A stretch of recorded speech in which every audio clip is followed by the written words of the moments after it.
दोस्तों ये कहानी है एक ऐसे आदमी की जिसे मरने के बाद पता चलता है कि वो एक महान आत्मा है और अब 49 दिनों के अंदर उसे 7 अलग अलग ट्रायल से होकर गुजरना पड़ेगा। और अगर उसने वो 7 ट्रायल्स को पार कर लिया तो धरती पर उसका पुनर्जन्म होगा। लेकिन क्या वो आदमी इन सारे ट्रायल्स को पार कर पाएगा और कैसे होंगे ये ट्रायल्स, चलिए जानते हैं इस कहानी में। दोस्तों ये कहानी काफी अच्छी है और इसकी एंडिंग आपको इमोशनल कर देगी। तो अगर आप इमोशनल नहीं होना चाहते तो आप हमारे चैनल पर जाकर दूसरी वीडियोस को देख सकते हैं, वहां आपको मजा आएगा। लेकिन अगर आप इस मूवी का पूरा मजा लेना चाहते हैं तो इस वीडियो को एंड तक जरूर देखिएगा। तो चलिए आते हैं कहानी की तरफ। तो कहानी की शुरुआत में हमें बताया जाता है कि हर एक इंसान को मरने के बाद स्पिरिट वर्ल्ड में ले जाया जाता है, जहां जाने के बाद कुछ मरने वाले इंसानों को दोबारा जन्म लेने का मौका मिलता है और उन्हें 49 दिनों के अंदर 7 ट्रायल से गुजरना पड़ता है। अब इसके बाद हम एक फायर फाइटर किम को देखते हैं। यहाँ पर किम एक बिल्डिंग में लगी हुई आग से एक बच्ची को बचाने के लिए काफी ऊंची बिल्डिंग से कूद जाता है, लेकिन तभी किम की रस्सी जल जाती है और किम उस बच्ची को लेकर ही जमीन पर गिरने लगता है। मगर किम उस बच्ची को जरा भी चोट नहीं लगने देता और हैरानी की बात तो ये होती है कि किम भी बिना चोट लगे ही जमीन से उठकर खड़ा हो जाता है और उस बच्ची से बात करने की कोशिश करने लगता है। मगर अब कोई भी उसकी बात को सुन नहीं पाता। किम को अब कुछ भी समझ नहीं आता कि कोई भी उसकी बातों का जवाब क्यों नहीं दे रहा। तभी उसके पास मिस चुन और हेवोन में एक नाम के 2 गार्डियंस आते हैं जो कि लोगों को पुनर्जन्म दिलवाने में उनके ट्रायल्स में उन्हें डिफेंड करते हैं। अब ये दोनों किम को बताते हैं कि तुम अब मर चुके हो और क्योंकि तुमने मरने से पहले काफी सारे लोगों की जान बचाई थी तो इसी वजह से तुम्हें स्पिरिट वर्ल्ड में महान आत्मा का दर्जा दिया गया है।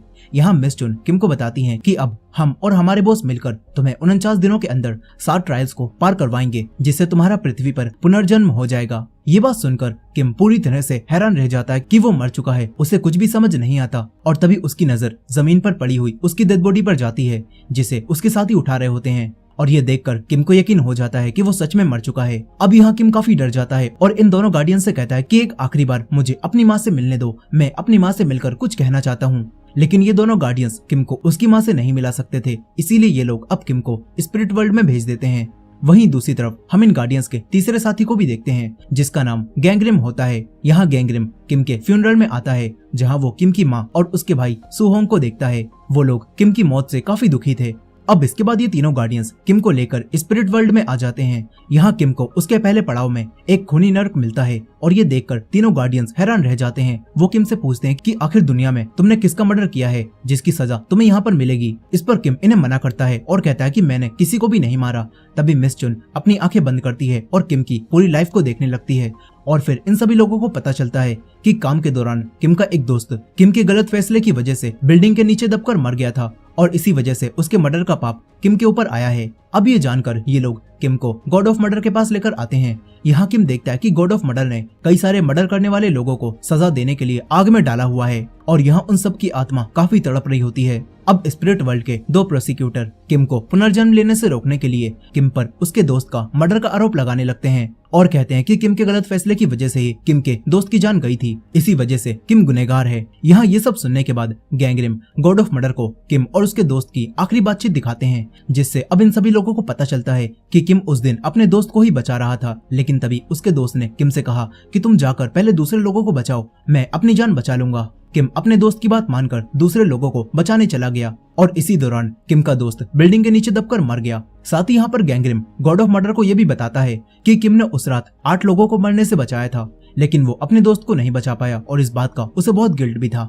अब ये सब सुनकर गॉड ऑफ मर्डर ये समझ जाते हैं कि किम बेगुनाह है और उसकी वजह से उसका दोस्त नहीं मरा, इसीलिए अब गॉड ऑफ मर्डर किम को बेगुनाह बताते हैं, जिसके साथ ही किम पुनर्जन्म के पहले पड़ाव को पार कर लेता है। अब इसके बाद गैंगरिम किम को बताता है कि अगले पड़ाव में तुम्हारी जिंदगी के बारे में तुमसे पूछा जाएगा और ये देखा जाएगा कि तुमने अपनी जिंदगी में किन किन मुश्किलों का सामना किया। ये सुनकर किम इन तीनों गार्डियन से पूछता है कि आखिर तुम लोग मेरी मदद क्यों कर रहे हो, तुम्हें इस सबसे क्या मिलेगा। इस पर मिस चुन किम को बताती हैं कि यहाँ के महाराज योमरा ने हमसे ये वादा किया है कि अगर हम लोग एक सदी में 49 लोगों को पुनर्जन्म दिलवा दें तो महाराज हमें भी धरती पर पुनर्जन्म दे देंगे और हम फिर से जिंदा हो जाएंगे और धरती पर अपनी जिंदगी जी पाएंगे। लेकिन यहाँ पर इन लोगों की बात सुनकर किम पुनर्जन्म लेने से मना करने लगता है। तभी मिस चुन किम से रिक्वेस्ट करती है और उससे पुनर्जन्म लेने के लिए बोलती है। ये लोग बात कर ही रहे थे कि तभी इन लोगों के ऊपर कुछ अजीब सी मछलियां हमला करने लगती हैं। हेवोन मैक और मिस चुन उन्हें मारते हैं और किम को उनसे बचाते हैं। यहाँ गैंगरिम इन्हें देखकर सब कुछ समझ जाता है और बताता है कि अगले पड़ाव में तुम्हें आलस्य की देवी मिलेंगी, जिन्हें तुम बस पलटकर जवाब मत देना, क्योंकि पलटकर जवाब देने वाले उन्हें बिल्कुल भी पसंद नहीं है। अब यहाँ ये सब बताने के बाद किम को आलस्य की देवी के पास लेकर जाया जाता है। यहाँ मिस चुन आलस्य की देवी को किम की पूरी लाइफ दिखाती हैं और उन्हें बताती हैं कि किम ने अपनी पूरी जिंदगी में कभी भी आराम या फिर आलस्य नहीं दिखाया और इंसान और जानवरों की हर तरह से मदद की। यहाँ आलस्य की देवी किम को लोगों को बचाते हुए और उनकी मदद करते हुए देखकर काफी खुश होती हैं और अपने प्रोसिक्यूटर से कहती हैं कि किम जैसी महान आत्मा के तो यहाँ पर स्टैचू होने चाहिए, तुम लोग यहाँ पर इसके बड़े बड़े स्टैचू बनवाओ। साथ ही वो किम से पूछती हैं कि आखिर तुम अपनी जान को मुश्किल में डालकर दूसरों की मदद क्यों करते थे। इस पर किम आलस्य की देवी से बोलता है कि मैं वो सारे काम बस पैसों के लिए ही करता था। ये सुनकर आलस्य की देवी को गुस्सा आ जाता है और वो किम से कहती हैं कि तुमने पैसों को ही गॉड समझ रखा था और तुमने उन्हीं पैसों के लिए लोगों की मदद की, यानी कि हकीकत में तुम लोगों की मदद नहीं करना चाहते थे और इसी वजह से अब तुम्हें सजा दी जाएगी। इतना बोलकर आलस्य की देवी अपने दोनों प्रोसिक्यूटर से किम को एक झरने की तरफ धकेल देने के लिए कहती हैं। यहाँ पर बड़े बड़े रोलर्स इंसानों को कुचल रहे थे और साथ ही वो खतरनाक मछलियां भी इन लोगों पर हमला कर रही थी और इन्हें खा रही थी। ये देखकर किम काफी डर जाता है। तभी गैंगरिम और हेवॉन मैक वो किम की नाव को झरने में जाने से रोकते हैं और आलस्य की देवी को बताते हैं कि किम ने अपनी जिंदगी में पैसे कमाने के लिए बहुत सारे काम किए हैं, उसने कभी भी आराम नहीं दिखाया और इन सारे पैसों को वो अपनी जिंदगी में इसीलिए अहमियत देता था क्योंकि किम के घर में कोई भी कमाने वाला नहीं था और किम ने अपनी बीमार माँ के इलाज और अपने छोटे भाई की पढ़ाई के लिए ही इतने सारे काम करके पैसे कमाए थे। असल में उसका मकसद अपने घर वालों की मदद करना था। ये सब जानकर आलस्य की देवी समझ जाती हैं कि किम अपने परिवार को पालने के लिए ही पैसों को इतनी अहमियत देता था। इसी वजह से अब आलस्य की देवी किम को छोड़ देती हैं और इस तरह किम का दूसरा पड़ाव भी पार हो जाता है। अब ये सभी लोग विश्वासघात नर्क की तरफ जाने लगते हैं जहाँ किम की जिंदगी के सारे झूठों को देखा जाएगा और उसे इस हिसाब से सजा मिलेगी कि उसने अपनी जिंदगी में कितने झूठ बोले। लेकिन अब यहाँ रास्ते में ही गैंगरिम किम पर गुस्सा करने लगता है और उसे खतरनाक ब्लेड वाले पेड़ों में अटका देता है और उससे कहता है कि आज जो तुमने आलस्य की देवी के सामने किया वो काफी गलत था और अब तुम वही करोगे जो मैं कहूंगा। इसके बाद हेवॉन मैक उन पेड़ों से छुड़ा देता है। वो किम को बताता है कि अगर तुम इन सभी ट्रायल्स को पार करके पुनर्जन्म लेने के लिए तैयार हो गए तो तुम अपनी माँ के सपनों में जाकर उनसे मिल सकते हो और फिर तुम उनसे वो बात कह सकते हो जो तुम उनसे कहना चाहते हो। ये सुनकर किम काफी खुश होता है और वो भी अब जल्दी जल्दी इन पड़ावों को पार करने के बारे में सोचने लगता है। अब ये तीनों एक नाव में बैठकर अगले पड़ाव की तरफ जाने लगते हैं, लेकिन तभी रास्ते में कुछ नर्क के मॉन्स्टर्स इन पर हमला करने लगते हैं और अब समय भी काफी तेजी से चल रहा होता है। ये देखकर गैंगरिम किम को बताता है कि ये सब कुछ इसलिए हो रहा है क्योंकि अब तुम्हारे परिवार में से कोई और भी मर गया है और वो मरने के बाद क्रोधित आत्मा बन गया है। यहाँ अब गैंगरिम और हेवॉन मैक दोनों उन मॉन्स्टर्स का सामना करते हैं और उन्हें मारने लगते हैं। तभी हेवॉन मैक अपनी तलवार से एक पहाड़ को तोड़ देता है जिससे सारे मॉन्स्टर्स उसके नीचे दबकर मर जाते हैं। इसके बाद हेवॉन मैक भी किम को बताता है कि तुम्हारे घर वालों में से कोई मरते समय जरूर तुमसे नाराज था और अब वो क्रोधित आत्मा बनकर तुमसे बदला ले रहा है और अगर हमने जल्दी उसे शांत नहीं कराया तो वो तुम्हें ऐसे ही परेशान करता रहेगा। ये सुनकर अब किम भी काफी परेशान हो जाता है। उसे कुछ भी समझ नहीं आता कि आखिर उसकी माँ और उसके भाई में से कौन मर चुका है। यहाँ अब गैंगरिम मिस चुन और हेवॉन मैक से किम का ध्यान रखने के लिए बोलता है और खुद उस क्रोधित आत्मा का पता लगाने के लिए रियल वर्ल्ड में आ जाता है। यहाँ सबसे पहले गैंगरिम किम के ऑफिस में आता है और अपनी पावर से कुछ समय पहले हुआ सब कुछ देखने लगता है। तभी गैंगरिम को यह पता चलता है कि किम के मरने के बाद उसकी माँ और उसका भाई किम का सामान ऑफिस से वापस ले जाने आए थे, लेकिन यहाँ पर किम का भाई सुओंग अपनी माँ पर ही गुस्सा कर रहा था क्योंकि उसे ऐसा लगता था कि किम ने कभी भी उनके लिए कुछ भी नहीं किया और तभी उसकी माँ सुहोंग से ज्यादा किम से प्यार करती थी। इस तरफ किम भी मिस चुन को बताता है कि मेरी माँ बोल नहीं सकती और इसी वजह से हम कभी भी उनकी आवाज को नहीं सुन पाए। वहीं दूसरी तरफ गैंगरिम अब किम के घर में आता है जहां उसे किम का पुराना पौधा दिखाई देता है जो कि उसकी माँ ने उसकी आखिरी निशानी समझकर अपने घर में रख रखा था। यहाँ गैंगरिम को अपनी पावर से समय में पीछे जाकर ये पता चल जाता है कि उसके घर वालों में सुहोंग ही किम से गुस्सा था और इसी वजह से वो गुस्से में अपने घर से वापस आर्मी कैंप चला गया था। ये सब देखकर अब गैंगरिम सुहोंग के आर्मी कैंप में जाने लगता है, लेकिन तभी किम की माँ यहाँ पर आ जाती हैं और वो गैंगरिम को देख पा रही थी। ये देखकर गैंगरिम अब उनसे झूठ बोलता है और कहता है कि मैं यहाँ पर किम की मौत के बारे में सुनकर आया हूँ क्योंकि एक बार किम ने अपनी जान खतरे में डालकर मेरी जान बचाई थी। ये सुनकर अब किम की माँ गैंगरिम को गले लगाकर रोने लगती हैं और ये देखकर गैंगरिम भी काफी इमोशनल हो जाता है। तभी गैंगरिम को सुहोंग की आत्मा इसी घर में दिखाई देती है और हमें पता चलता है कि किम का भाई सुहोंगी मरने के बाद वो क्रोधित आत्मा बन चुका है, यानी कि किम का भाई मर चुका है। यहाँ पर गैंगरिम सुहोंग की आत्मा के पीछे जाता है और उससे पूछता है कि आखिर तुम्हारी मौत कैसे हुई और कहाँ पर हुई, लेकिन सुहोंग गैंगरिम को कुछ भी नहीं बताता और वो भागने लगता है। गैंगरिम उसे पकड़ने की कोशिश करता है, लेकिन सुहोंग की आत्मा काफी ज्यादा पावरफुल थी और वो आसानी से गैंगरिम को चकमा दे देता है और यहाँ से भाग जाता है। तभी एक बूढ़े आदमी को भी गैंगरिम दिखाई देता है और वो बूढ़ा आदमी ये समझने लगता है कि अब उसका टाइम आ गया है। वो कहता है कि मेरा मरने का समय आ चुका है और मुझे अभी से ही यमराज दिखने लगे हैं। वहीं दूसरी तरफ कुछ और मॉन्स्टर्स फिर से किम और इन दोनों गार्डियंस पर हमला करने के लिए आने लगते हैं, लेकिन तभी यहाँ पर स्पिरिट वर्ल्ड के किंग योमरा आ जाते हैं, जिन्हें देखकर सारे मॉन्स्टर्स यहाँ से भाग जाते हैं। यहाँ अब योमरा हेवनमैक से पूछते हैं कि आखिर इस इंसान ने नर्क के मॉन्स्टर्स को कैसे जगाया। इस पर हेवनमैक योमरा को बताता है कि किम के परिवार में से कोई मरकर क्रोधित आत्मा बन गया है और उसी को रोकने के लिए हमारे बॉस गैंग्रिम धरती पर गए हुए हैं। यहाँ हेवनमैक योमरा को ये भी बताता है कि गैंग्रिम उस इंसान की बॉडी को जला देंगे, जिससे उसकी आत्मा शांत हो जाएगी। लेकिन ये सारी बातें सुनकर किम को काफी गुस्सा आ जाता है। वो सोच रहा होता है कि उसकी माँ ही मर चुकी हैं और अब योमरा उसकी माँ की आत्मा को खत्म करवाना चाहते हैं। ये सोचकर अब किम योमरा पर हमला करने लगता है, लेकिन यहाँ किम को इस बात की बिल्कुल भी खबर नहीं होती कि उसकी माँ तो अभी जिंदा है, लेकिन उसका भाई मरकर एक क्रोधित आत्मा बन गया है। अब यहाँ हेवनमैक किम को किसी तरह से शांत करा देता है। यहीं किंग योमरा भी हेवनमैक से कहते हैं कि उस क्रोधित आत्मा को जल्दी से खत्म कर दो, वरना मैं ही उस आत्मा को खत्म कर दूंगा। वहीं दूसरी तरफ अब गैंग्रिम सुहोंग के आर्मी कैंप में आता है ताकि वो ये पता लगा सके कि आखिर किम के भाई की मौत कैसे हुई और उसकी बॉडी कहाँ पर है। यहाँ पर गैंग्रिम को कुछ लोगों से बात करके पता चलता है कि सुहोंग ने अपने भाई किम की मौत की वजह से ही आर्मी छोड़ दी है, लेकिन गैंग्रिम समझ जाता है कि ये सब झूठ है और जिसने भी किम के भाई को मारा है उसने ही ये झूठ फैलाया है कि उसके भाई ने आर्मी छोड़ दी है। अब यहाँ पर गैंग्रिम अपनी पावर से एक बार फिर से आर्मी बेस का कुछ समय पहले का सीन देखता है, जहाँ उसे सुहोंग अपने जूनियर के साथ काफी खुशी से बात करता हुआ और गाना गाता हुआ दिखाई देता है। गैंग्रिम ये सब देख ही रहा होता है कि तभी उसे प्रेजेंट टाइम में वही जूनियर डोंग दिखाई देता है, जो अपने कर्नल से कहता है कि अब मुझे इस जगह पर अच्छा नहीं लग रहा और मैं यहाँ से जाना चाहता हूँ। गैंग्रिम ये समझ जाता है कि डोंग और ये जनरल कुछ तो छुपा रहे हैं। अब गैंग्रिम एक ऑफिसर का रूप लेकर सुहोंग के कर्नल से मिलता है। वहीं दूसरी तरफ किम को तीसरे पड़ाव पर लाया जाता है, जहां किम के झूठ और सच को देखा जाना था। यहाँ अब स्पिरिट वर्ल्ड के वही दोनों प्रोसिक्यूटर सच की देवी को एक लेटर दिखाते हैं और बताते हैं कि किम ने अपने मरे हुए दोस्त की बेटी को ये लेटर लिखे थे और इन लेटर्स में किम ने अपनी दोस्त की बेटी से उसका डैड बनकर बात की थी और उसे ये एहसास कराया था कि उस बच्ची के डैड अभी भी जिंदा हैं। वो दोनों प्रोसिक्यूटर सच की देवी को कई सारे और लेटर्स भी दिखाते हैं और कहते हैं कि इन सभी में किम ने कई सारी झूठी बातें लिखी हैं, लेकिन किम ने ये सारी झूठी बातें आखिर क्यों लिखी ये हमें कहानी में आगे पता चलेगा।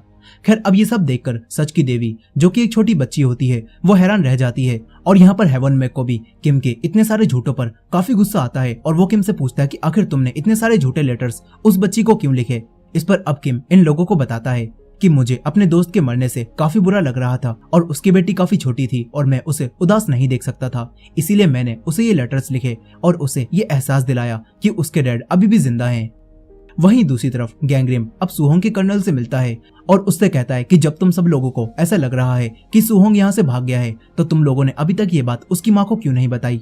इस पर कर्नल गैंग्रिम को, जो कि अभी ऑफिसर के भेस में होता है, उसे बताता है कि मैं सुहोंग की माँ को परेशान नहीं करना चाहता था, क्योंकि हाल ही में उन्होंने अपने एक बेटे को खो दिया है और अगर उन्हें अपने दूसरे बेटे के भाग जाने के बारे में पता चलेगा तो उन पर क्या बीतेगी। इसी वजह से हमने उन्हें अभी तक कुछ भी नहीं बताया।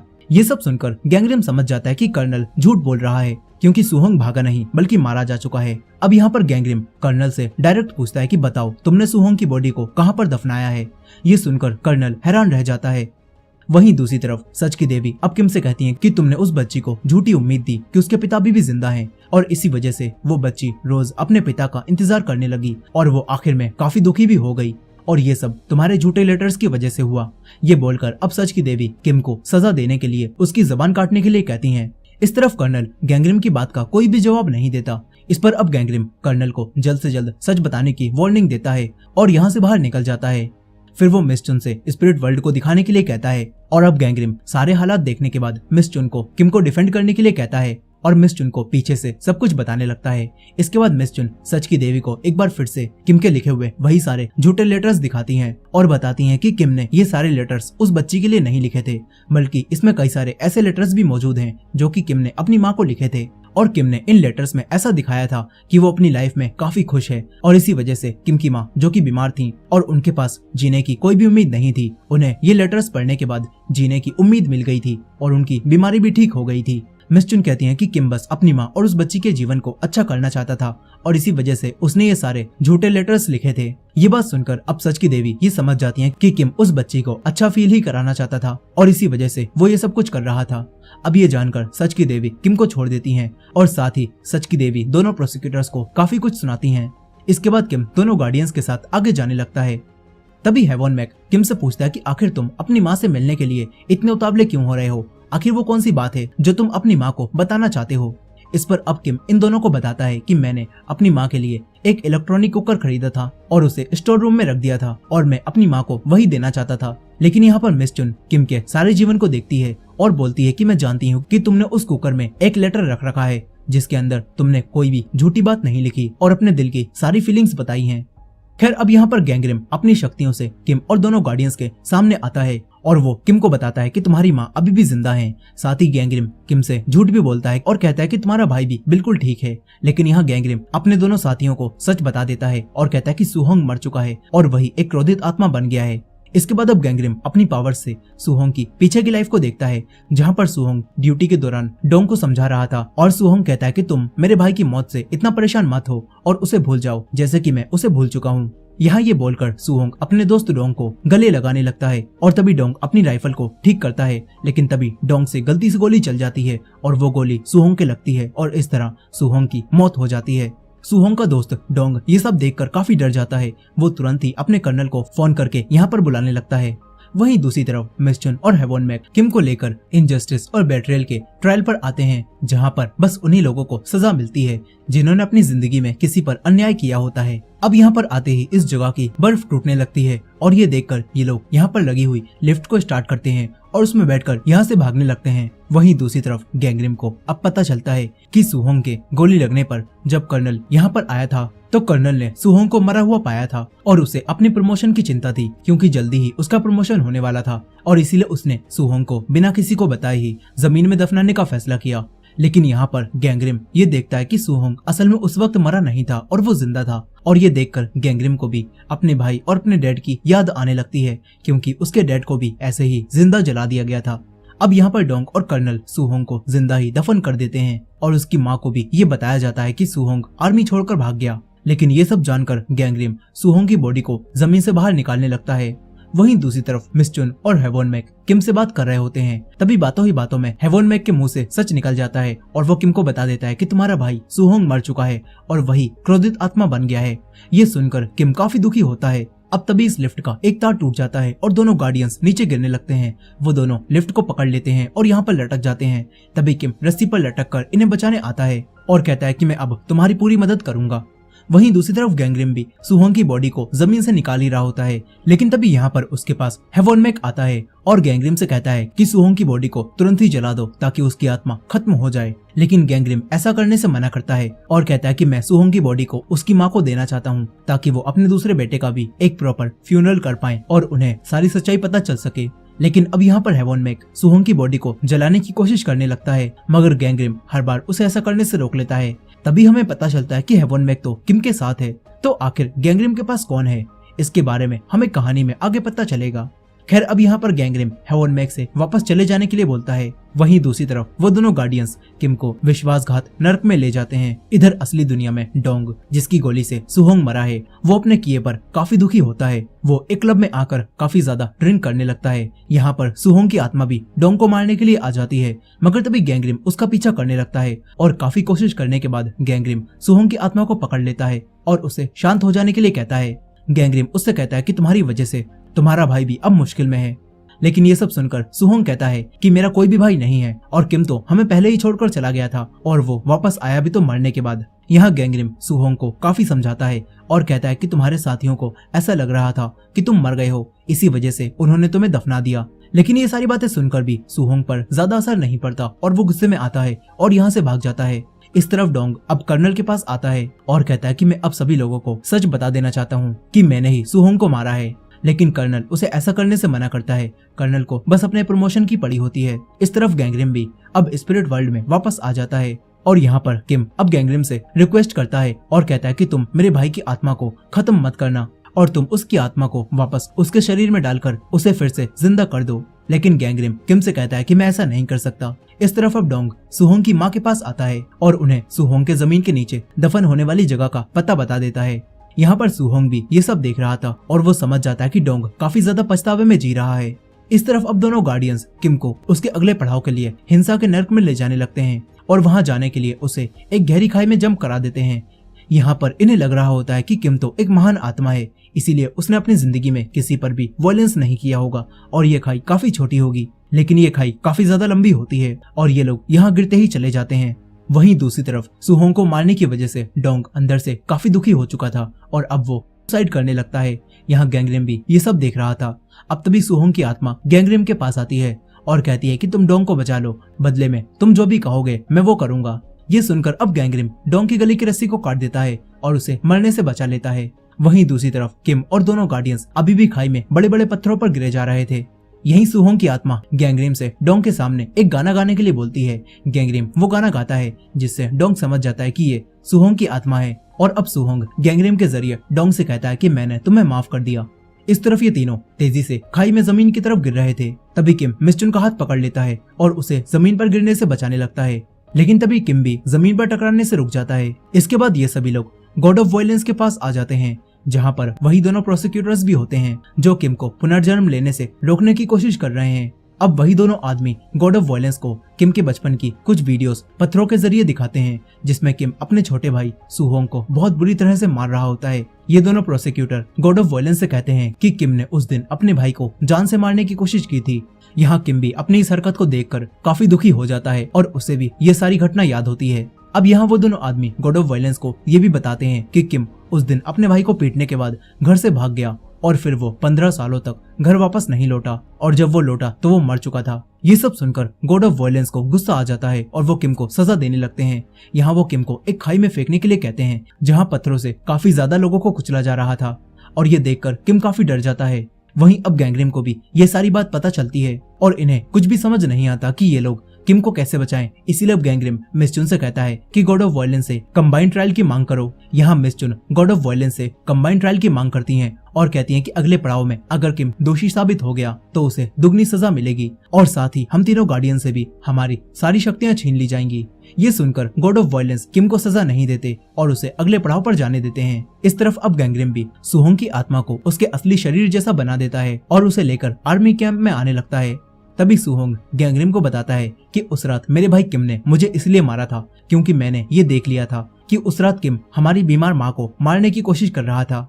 यहाँ हमें यह भी दिखाया जाता है कि उस दिन किम ने अपनी बीमार माँ का दम घोटकर उन्हें मारने का फैसला किया था, लेकिन सुहोंग उसे ऐसा करने से रोक रहा था और इसी वजह से किम ने सुहोंग को काफी बुरा मारा था। वहीं मिस्चुन भी अब अपनी शक्तियों से यह पता लगा लेती है कि किम ने उस रात अपनी माँ को मारने की कोशिश की थी और ये देखकर ये दोनों गार्डियंस किम से पूछते हैं कि आखिर तुमने उस रात अपनी माँ को मारने की कोशिश क्यों की। इस पर अब किम इन दोनों को सारी बातें बताता है और कहता है कि मेरी माँ काफी ज्यादा बीमार थी और हमारे पास इतने पैसे नहीं थे कि हम उनका इलाज करवा पाएं और मैं अपनी माँ को इतने दर्द में नहीं देख सकता था, इसीलिए मैंने सोचा कि मैं पहले अपनी माँ को मार दूंगा और फिर हम दोनों भाई भी सुसाइड कर लेंगे। लेकिन मैं ऐसा नहीं कर पाया और जब मैंने अपनी माँ को मारने की कोशिश की तो मुझे इस बात का काफी बुरा भी लगा, इसी वजह से मैं घर छोड़कर चला गया। यानी कि किम उस रात अपनी जिंदगी से परेशान होकर अपने पूरे परिवार के साथ ही मर जाना चाहता था और इसी वजह से उसने अपने भाई पर वायलेंस का यूज किया था। अब इसके बाद रियल वर्ल्ड में हम किम की माँ को देखते हैं जो कि अब आर्मी कैंप में आती हैं और वो सभी ऑफिसर से सुहोंग को ढूंढने के लिए कहती हैं क्योंकि उन्हें अभी भी ऐसा लग रहा होता है कि सुहोंग कहीं पर चला गया है। यहाँ सुहोंग की आत्मा भी अपनी माँ को ऐसा करते हुए देखती है।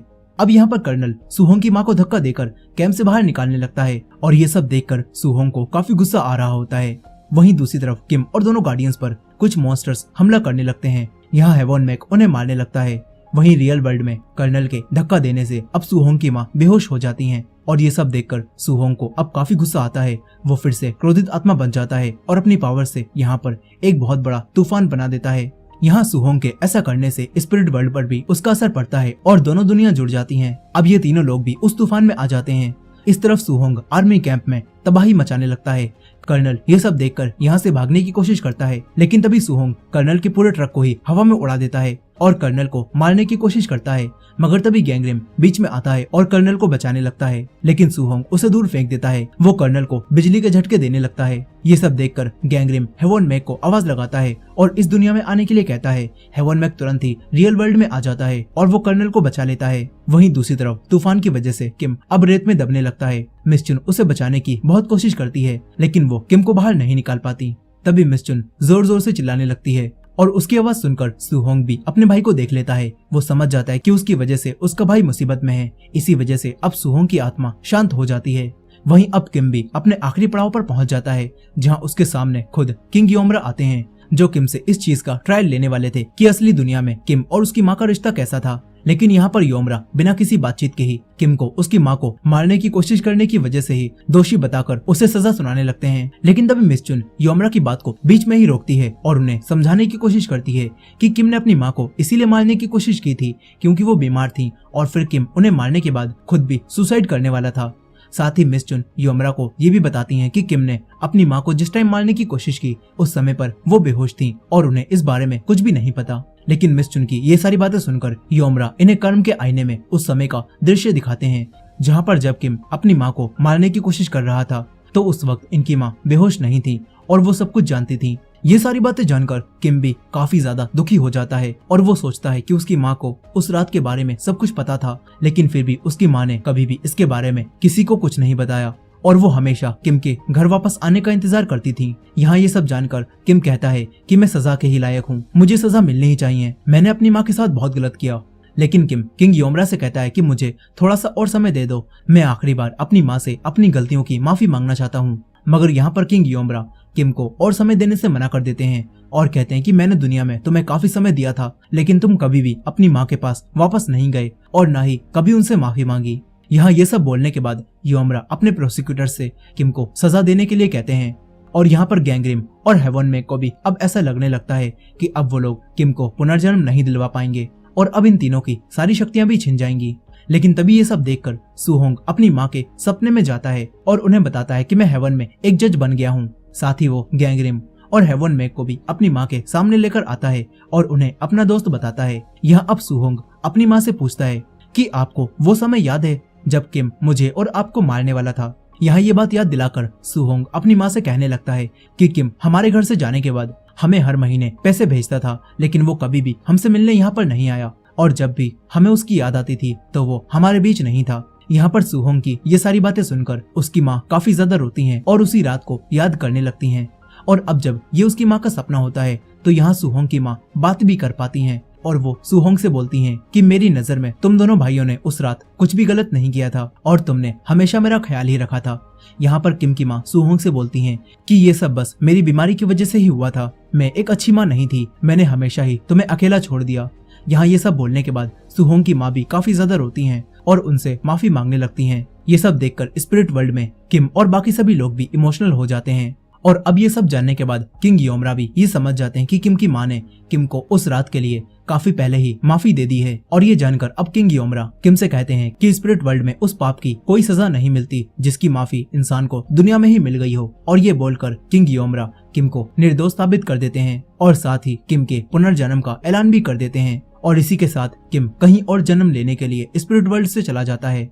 वहीं दूसरी तरफ धरती पर हेवन मैक गैंगरिम से पूछता है कि अब हम लोग यहाँ पर क्या कर रहे हैं। इस पर गैंगरिम हेवन मैक को बताता है कि किम का भाई सुहोंग भी एक महान आत्मा है और अब ये भी हमारे साथ स्पिरिट वर्ल्ड में जाएगा और इसे भी पुनर्जन्म का मौका मिलेगा। ये बात सुनकर हेवन मैक हैरान रह जाता है और वो गैंगरिम से बोलता है कि आखिर सुहोंग महान आत्मा कैसे बन गया। इस पर गैंगरिम को भी इसके बारे में कुछ भी पता नहीं होता और अब गैंगरिम हेवन मैक से पूछता है कि आखिर तुम इतनी देर बाद उस तूफान के बीच मेरी मदद के लिए क्यों आए। इस पर हेवन मैक गैंगरिम को बताता है कि आपने ही तो मुझे इस वर्ल्ड में आने के लिए मना किया था और जब आपने मुझे आवाज दी तो मैं यहाँ पर आ गया। ये सुनकर गैंगरिम समझ जाता है कि हेवन मैक उस समय पर रियल वर्ल्ड में नहीं आया था जब गैंगरिम को सुहोंग की बॉडी मिली थी, यानी कि उस समय में गैंगरिम के सामने जो हेवन मैक खड़ा था वो असल में हेवन मैक नहीं बल्कि किंग योमरा थे, जो कि गैंगरिम को ये संकेत दे रहे थे कि वो जो ये सब कुछ कर रहा है वो कहीं ना कहीं सही है। अब ये सब जानकर गैंगरिम सुहोंग को लेकर सीधा योमरा के पास जाने का फैसला करता है। वहीं दूसरी तरफ हमें किम की माँ को भी हॉस्पिटल में दिखाया जाता है, जहाँ पर अब उन्हें वही इलेक्ट्रॉनिक कुकर मिल जाता है जो कि किम ने उनके लिए छोड़ा था और ये काम गैंगरिम ने ही किया होता है। अब यहाँ वापस जाते समय वही बूढ़ा आदमी जिसने गैंगरिम को पहले देखा था वो गैंगरिम को दोबारा से देख लेता है, जिससे गैंगरिम को भी ये समझ नहीं आता कि ये आदमी गैंगरिम को आखिर कैसे देख पा रहा है।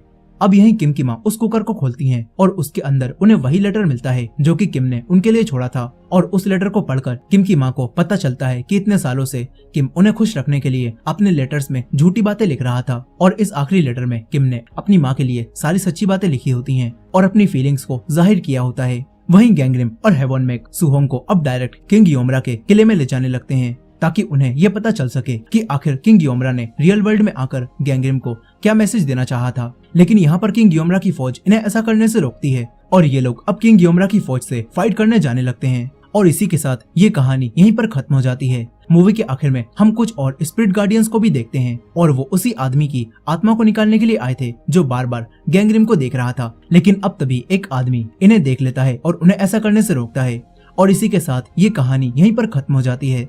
दोस्तों, ये थी इस मूवी की फुल स्टोरी। आई होप कि आपको ये स्टोरी पसंद आई होगी। वेल, इसका पार्ट 2 भी है और अगर आप इस मूवी के सेकंड पार्ट को देखना चाहते हैं तो कमेंट में सेकंड पार्ट लिखना मत भूलिएगा। और ये वीडियो पसंद आई हो तो इस वीडियो को लाइक करके हमारे इस चैनल को भी सब्सक्राइब करके बेल नोटिफिकेशन को ऑन कर लीजिएगा। मिलते हैं नेक्स्ट पार्ट में।